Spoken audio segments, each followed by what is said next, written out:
గణపతయే నమః. ఓం విశ్వక్సేనాయ నమః. మనము శ్రీ గరుడ మహాపురాణంలో 30వ భాగంలో ముందుగా నైమిషారణ్యమనందు నివసిస్తూ ఉండేటటువంటి ఆ శౌనకాది మహర్షులందరూ సాక్షాత్తు నారాయణ స్వరూపుడైనటువంటి ఆ వేదవ్యాస భగవానుని ప్రియ శిష్యుడైనటువంటి సూత మహర్షుల వారిని గరుత్మంతునితో ఆ మోక్ష నారాయణుడు విష్ణు భగవానుడు తెలిపినటువంటి ఈ గరుడ పురాణంలో ఉండేటువంటి యథార్థమైనటువంటి విషయముల గురించి ప్రశ్నించగా అంత సూతుల వారు తెలిపినటువంటి విషయముల గురించి మనం ప్రతినిత్యము కూడా ఈ గరుడ మహాపురాణం ద్వారా తెలుసుకుంటున్నాము. ఆ స్వామి యొక్క కరుణ చేత, ఆ గయా నారాయణుని మోక్ష నారాయణ యొక్క అనుగ్రహం చేత, మహాపితృ సత్వనారాయణ యొక్క కృప చేత, మహాపితృ రుద్రనారాయణ యొక్క అనంతమైనటువంటి అనుగ్రహం చేత మనం తెలుసుకుంటున్నాము అని తెలియజేస్తూ, నారాయణం నమస్కృత్య నరం చైవ నరోత్తమం దేవీం సరస్వతీం వ్యాసం తతో జయముదీరయేత్. మనము 11వ రోజున ఆచరించవలసినటువంటి ఆ వృషోత్సర్జనం అంటే ఏ రకమైనటువంటి ఎద్దును విడవాలి అనేటువంటి అంశముల గురించి తెలుసుకుంటున్నాం. దానిలో భాగంగా ఈ రోజున ఆ వృషోత్సర్జనం చేయడం వల్ల ఎటువంటి ఫలితం కలుగుతుంది తెలుసుకోబోతున్నా. ఎందుకంటే వృషోత్సర్జనం చేయడం వల్ల రౌరవాది నరకముల యొక్క బాధ కూడా ఆ మరణించినటువంటి వాడికి తప్పడమే కాదు, ఆ రౌరవాద నరకములు పొందకుండా ఇంకొక మహత్తరమైనటువంటి విషయం ఉన్నది. 21 తరముల వరకు కూడా తరముల వారు కూడా పుణ్యలోకానికి వారికి సద్గతి కలుగుతుంది. 21 తరముల వారికి పుణ్యలోకాలు ప్రాప్తిస్తాయి. కాబట్టి మా వంశములో పుట్టినటువంటి పుత్రుడు ఏ ఒక్కడైనా వృషోత్సర్జనం చేస్తాడు అనేటువంటి నమ్మకంతో ఆ తండ్రి ఎక్కువ మంది పుత్రులను కనాలి అని ఆశపడుతూ ఉంటాడు. కాబట్టి ఈ భూమి మీద జన్మించినటువంటి ప్రతి పుత్రుడు కూడా వృషోత్సర్జనం తప్పకుండా వారి పితృదేవతల కొరకు ఆచరించాలి. వృషోత్సర్జనం ఏ విధంగా చేయాలో చెబుతున్నాను నేను అన్నాడు విష్ణు భగవాన్. ముందుగా నవగ్రహముల యొక్క ఒక మండపాన్ని వేసి ఆయా మంత్రములతో 9 నవగ్రహములకు కూడా ఆవాహన చేసి శాస్త్ర ప్రకారంగా హోమాలు చేసి తరువాత ఆ ఎద్దును ఎవరైతే వృషోత్సర్జనం చేద్దామనుకుంటున్నారో వారు ఆ ఎద్దుకి ముందు పూజించాలి. వెంటనే ఎద్దును ఆవును కూడా తీసుకుని వచ్చి వాడి రెండింటికి కూడా కంకణములు కట్టి పెళ్లి చేసి ఆ రెండింటిని కూడా రుద్ర కలశములతో స్నానం చేయించి నమో బ్రహ్మణ్య దేవాయ గో బ్రాహ్మణ హితాయ జగద్ధితాయ కృష్ణాయ గోవిందాయ నమో నమః అన్నట్టుగా ఆ రుద్ర కలశముతో ఉండేటువంటి ఆ మంత్రములతోటి ఆ ఎద్దుకి ఆవుకి కూడా స్నానం చేయించి గంధము పుష్పము అక్షతలతోటి పుష్పములతోటి కూడా పూజ చేసి ప్రదక్షిణ నమస్కారాలు చేయాలి. ఆ తరువాత ఎద్దు యొక్క కుడి భాగమునందు ఒక త్రిశూలమును, ఎడమ భాగమునందు చక్రమును కూడా అచ్చువేసి ఆ ఎద్దుకి తోక పైన ఉండేటువంటి ఆ పుష్పభాగంలో కుడివైపునేమో త్రిశూలం వేయాలి, ఎడమ భాగమందు ఒక చక్రమును వేస్తారు, అచ్చు వేస్తారు కాల్చి. దాన్ని అచ్చు వేసిన ఆంబోతులాగా తిరగద్దు అని అంటూ ఉంటాం ఎవరినైనా ఉద్దేశించి. ఇదే ఈ వృషోత్సర్జనాన్నే అచ్చుపోసినటువంటి ఆంబోతు. అలా పితృదేవతల గురించి చేసేటువంటి మహత్కార్యమే. అలా కుడివైపున ఒక త్రిశూలాన్ని ఎడమ భాగమందు ఒక చక్రమును అచ్చువేసి దోషితోటి నీవు ధర్మదేవతవు, బ్రహ్మదేవుడు నిన్ను ఎద్దుగా పుట్టించినాడు. నేడు ఈ పర్వ పితృదినములో పితృకార్య సమయములో నిన్నిప్పుడు పితృదేవతల యొక్క సద్గత కొరకు నేను విడుచుతున్నాను. సంసార సాగరం నుండి నన్ను ఉద్ధరించవలసినది. నాకు పితృదేవత రుణము తీరి మాకు పితృదేవతల యొక్క అనుగ్రహం కలగాలి. మా వంశంలో ఉండేటువంటి సకల పూర్వ పితృదేవతలు అందరూ కూడా 21 తరముల వారు ఊర్ధ్వలోకములకు వెళ్ళి మమ్ములను, మా వంశమును, మా గోత్రమును ఆశీర్వదించి మాకు వంశాభివృద్ధిని ప్రసాదించాలి అని ఆ ధర్మదేవత అయినటువంటి ఆ యుద్ధకు నమస్కారం చేసుకోవాలి, ప్రార్థించాలి. అలా నమస్కరించి ఆ జంటను వదిలిపెట్టారు, విడవాలి. ఈ విధంగా ఎవరైతే ఈ వృషోత్సర్జనమైనటువంటి కార్యక్రమాన్ని చేస్తారో వారికి అనంతమైనటువంటి అక్షయ పుణ్యలోకములు కూడా కలుగుతాయి. జీవించి ఉన్నప్పుడు స్వయంగా ఆచరించిన అదే ఫలితం కలుగుతుంది. మరణించిన తర్వాత పుత్రుడు లేనటువంటి వాడు సొంతంగా వృషోత్సర్జనం చేసుకుని తరింపవచ్చును. ఎవరికైతే సంతతి లేదో అటువంటి వారు జీవించి ఉండగానే ఈ వృషోత్సర్జనాన్ని ఆచరించుకుని వారి మరణానంతరం వారికి వారుగా ఉత్తమమైనటువంటి లోకాల్లో పొందడానికి, సద్గతిని ప్రాప్తింపజేసుకోవడానికి తరుణోపాయాన్ని విష్ణు భగవానుడు ఈ యొక్క గర్భపురాణంలో తెలియజేసినారు గరుత్మంతునితో. పిల్లలు అనగా కుమారుడు లేనివాడు. మరి వృషోత్సర్జన ఎట్లు చెయ్యాలో చెబుతున్నాడు విష్ణు భగవాన్. కార్తీకము మొదలు శుభకరమైనటువంటి మాసములలో ఉత్తరాయణ పుణ్యకాలంలో కానీ, శుక్లపక్షము నాడు కానీ, కృష్ణపక్ష ద్వాదశి తిథులందు కానీ, సూర్యగ్రహణము చంద్రగ్రహణము ఎందు కానీ, మకర కర్కాటక పుణ్య ఆయనమునము ఎందు కానీ, మకర సంక్రమణము, కర్కాటక సంక్రమణము, అలాగే ఈ పుణ్య ఆయనమును మారుతున్నప్పుడు కానీ మంచి ముహూర్తమున మంచి ప్రదేశంలో ఈ వృషోత్సర్జనాన్ని కార్యక్రమాన్ని ఆచరించాలి. అలా పండితుడైనటువంటి అర్హత కలిగినటువంటి ఉత్తముడైనటువంటి ఒక బ్రాహ్మణుని పిలిచి జపములు, తపములు, హోమములు చేసి శరీరాన్ని శుభ్రపరుచుకుని పూర్వోక్త ప్రకారంగా ఈ వృషోత్సర్జన కార్యక్రమం చేసి హోమాలు కూడా చేయాలి. తర్వాత సాలగ్రామం స్థాపించి వైష్ణవ శ్రాద్ధం చేయాలి. ఆత్మశ్రాద్ధం గావించుకుని బ్రాహ్మణులకు యథాశక్తిగా దానములు చేయాలి. ఈ విధంగా ఏ కుమారుడైతే కొడుకులు లేని వారి వృషోత్సర్జనం చేస్తాడో అతని యొక్క కోరికలన్నీ కూడా తప్పకుండా నెరవేర్తాయి.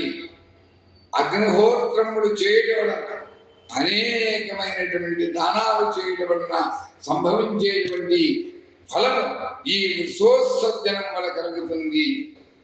బాల్యమనందు, కౌమారమునందు, యవ్వనమునందు, ముసలితనమునందు చేసినటువంటి పాపకృత్యమైనటువంటి అఘోర పాపకృత్యము అన్నీ కూడా ఈ వృషోత్సర్జనం చేయడం వలన తప్పకుండా వాడి యొక్క పాపకార్య ఇదంతా పోయి ఆ వృషోత్సర్జనం చేయడం వల్ల వచ్చేటువంటి పుణ్యం చేత ఆ పాపకార్యములు ఆచరించినటువంటి ఆ పాప విధి అంతా కూడా నశించిపోతుంది.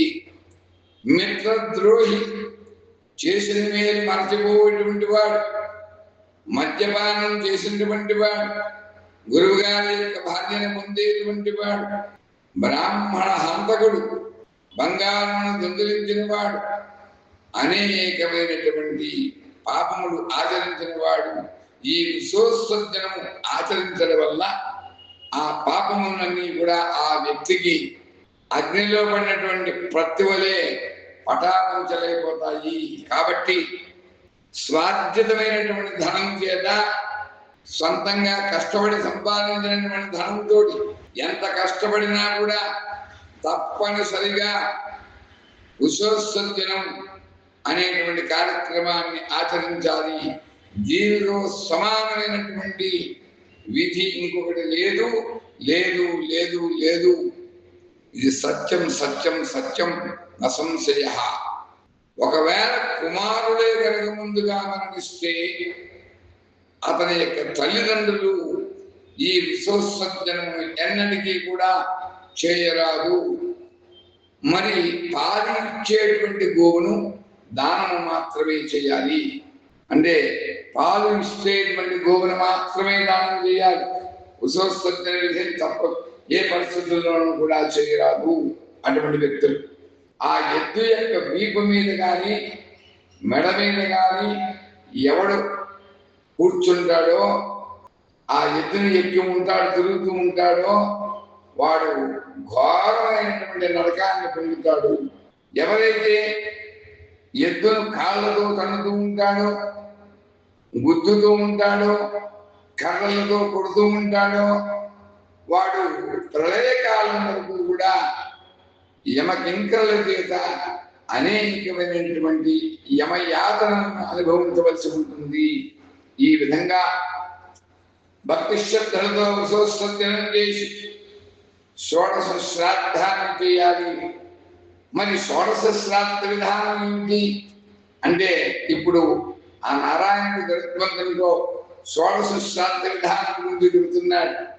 షోడశము మడినమని, మధ్యమని, ఉత్తమమని 3 రకాలుగా ఉన్నది. మడిన షోడశ శ్రాద్ధము అంటే చనిపోయినటువంటి ప్రదేశమునందు, ద్వారమునందు, మధ్యమార్గమునందు ఆ మరణించిన వ్యక్తికి చితి పెడతారు కదా, ఆ చితి యందు శవము యొక్క చేతి యందు అస్థి అంటే ఎముకలు, ఆ ఎముకల పట్టుకు కలుపుతూ ఉంటారు, వాటిని అస్థి సంచయనము అంటారు. అలా అస్థి సంచయమునందు దశ ఆహ్వానికమునందు అంటే 10వ రోజు ఆచరించేటువంటి ఆ యొక్క తర్పణాలను చేస్తాం. బంధువులు, మిత్రులు, స్నేహితులు, ఆ యొక్క దాయాదులు అందరూ కూడా తిలోదకమనంటారు, దాని దశాన్యగమనందు అంటారు. అలా చేయబడేటువంటి శ్రాద్ధముల్లో మడిన షోడశమని, ప్రథమ షోడశమని కూడా వ్యవహరిస్తూ ఉంటారు. అలా విష్ణువునకు ప్రథమ పిండం, శివ భగవానుకు 2వ పిండం, యమధర్మరాజు యొక్క పరివారమునకు 3వ పిండమును, సోమరాజునకు 4వ పిండమును, అగ్నిదేవునకు 5వ పిండము, కన్యమునకు 1 పిండము, యమునకి 7వది, రుద్రునకు 8వది, 9వది ప్రేతకు, 10వ పిండము విష్ణు భగవానుకు, 11వది బ్రహ్మకు, 12వది తిరిగి అలా విష్ణువునకు, 11వది బ్రహ్మకు, 12వది తిరిగి మళ్ళా విష్ణువునకు, 13వది శివునకు, 14వది యమధర్మరాజునకు, 15వది పురుషునకు, 16వది అయినటువంటి ఆ పిండములను ఆ క్రమంగా దానం చేయాలి. దీన్నే మధ్యమ షోడశము అని అంటారు. మరి ఉత్తమ షోడశము అంటే ఏమిటి? ఆ ఉత్తమ షోడశం అనగా 12 మాసికములు ప్రతి నెల కూడా పితృదేవతను ఉద్దేశించి ఆచరించేటువంటి ఆ పితృ కార్యములు ఏవైతే ఉన్నాయో వాటిని మాసికము అంటాం. ప్రతి సంవత్సరము పెట్టేటువంటిది ఆబ్దీకము. కానీ మరణించినప్పటి నుండి 12 నెలలు అయ్యేంత వరకు కూడా మనం ఆచరించేటువంటి విధులను మాసికములు అంటారు. అది ఉత్తమ షోడశము అంటే 12 మాసికములు. త్రైపక్షికం అంటే 40 నుంచి 45 రోజుల వరకు. ఊనశాన్మాసికం, ఊనాధికము కలిపి షోడశ శ్రాద్ధము అని పిలుస్తారు. అంటే 6వ నెలలో తిరిగి ఊనసాన్మాసికము అని పెడతారు. ఊనార్థకం వల్ల కలిసి దాన్ని షోడశ శ్రాద్ధము అని పిలుస్తూ ఉంటారు. మరి తత్వవేత్తలు వీరినే ఉత్తమ షోడశము అని పిలుస్తూ ఉంటారు. 11వ రోజు నాడు అన్నము నుండి ఈ ఉత్తమ షోడశమును చేయాలి. ఈ విధంగా ఎవడు ప్రాతరూపాన్ని తొలగించడానికి ఈ 48 శ్రాద్ధములు కూడా యథావిధిగా ఆచరిస్తాడో వాడు పితృదేవతలతో సమానమైపోతాడు. పితృదేవతలతో సమానుడు అవడానికి ఈ షోడశ వ్రతాన్ని ఆచరించాలి. ఎవరికి షోడశ వ్రతం చేయబడదో వాడు శాశ్వతంగా ప్రాతరూపుడై ఈ ప్రాతరూపంతో తిరుగుతూ ఉంటాడు, ప్రాతరూపుడై ఉండిపోతాడు.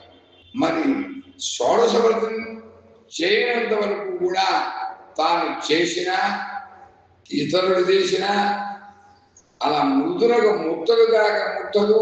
అందువలన మరణించిన యొక్క వ్యక్తి యొక్క కుమారుడు ఆ పితృదేవతల కొరకు తండ్రికి షోడశ వ్రతాన్ని తప్పకుండా ఆచరించాలి, తప్పనిసరిగా చేయాలి. అలా అంతేకాకుండా భర్త చనిపోయిన తర్వాత పరలోక క్రియలు, ప్రత్యార్థికములు, మహాలయ శ్రాద్ధం మన పితృపక్షములలో వస్తుంది. వినాయక చవితి తర్వాత పౌర్ణమి దాటిన తర్వాత ఉండేటువంటి 15 తిథుల్ని కూడా పితృపక్షములు అని వ్యవహరిస్తాము. పెద్దల దినములు అంటారు. ఆ 15 రోజులు కూడా వారి వారి పితృదేవతలు ఏ తిథుల్లో మరణించారో ఆ మరణించినటువంటి ఆ తిథులను దృష్టిలో ఉంచుకుని వారి పితృదేవతలకు అప్పుడు కూడా పితృకార్యములు ఆచరిస్తారు. వాటినే మహాలయ శ్రాద్ధము అంటారు. అలా మహాలయ శ్రాద్ధములు కూడా ఆచరించినట్లయితే అటువంటి భార్యను పతివ్రత అని చెప్పబడతారు. భర్తకు బ్రతికినా చనిపోయినా కూడా ఉపకారం చేసేటువంటిది భార్యే కనుక అలా భార్యగా పరిగణింపబడాలి అంటే ఆమెకి బ్రతికినందుకు ఒక సాఫల్యత, ఒక మంచి కార్యమును ఉండగా నిర్వర్తించడానికి భర్త మరణానంతరము కూడా ఈ ఉత్తరక్రియలు జరుగుతున్నాయా లేవా అవి జరిగించాలి అనే ఉద్దేశం కలిగినటువంటి స్త్రీలను పతివ్రతా స్త్రీలుగా శాస్త్రంలో ఈ గరుడ పురాణం ద్వారా విష్ణు భగవానుడు కూడా గరుత్మంతునితో తెలియజేస్తున్నాడు అని ఈ సందర్భంలో చెప్పక తప్పదు. ఎవడైనా ప్రమాదంగా అగ్నిలో పడిపోయినా, నీళ్ళల్లో పడినా అలా చనిపోతే అటువంటి వారికి, అగ్ని వల్ల మరణించిన వారికి కానీ నీటిలో మరణించినటువంటి వారు కనుక చనిపోతే అటువంటి వారికి దహన క్రియలు యథావిధిగా ఆచరించాలి. ఒకవేళ ప్రమాదంలో పాము కరిచి చనిపోయినట్లయితే ప్రతి నెల కూడా శుద్ధ పంచమీ తిథి నాడు మరియు బహుళపక్ష పంచమీ తిథి నాడు నాగదేవతలను ఆరాధన చేయాలి, నాగ పూజ చేయాలి. పిండితో భూమి మీద పాము యొక్క పడగ బొమ్మ వేసి దానిని తెల్లని పూలతోటి ధూప దీపాలతోటి పూజించి నువ్వులు బియ్యము కూడా వేసి పచ్చి పిండిని పాలను కూడా నైవేద్యంగా పెట్టాలి. సువర్ణంతో అంటే బంగారంతో పాము తయారు చేయించి దానిని ఒక ఆవును బ్రాహ్మణునికి దానంగా ఇయ్యాలి. తర్వాత దోషిని బట్టి ప్రీతి చెందము అని నాగరాజును ప్రార్థించాలి. అలా చేసినట్లయితే అలా పాము ద్వారా కడవబడినటువంటి వ్యక్తి యొక్క ఆత్మ శాంతి పొందుతుంది ఆ నాగదేవత యొక్క ఆరాధన వల్ల.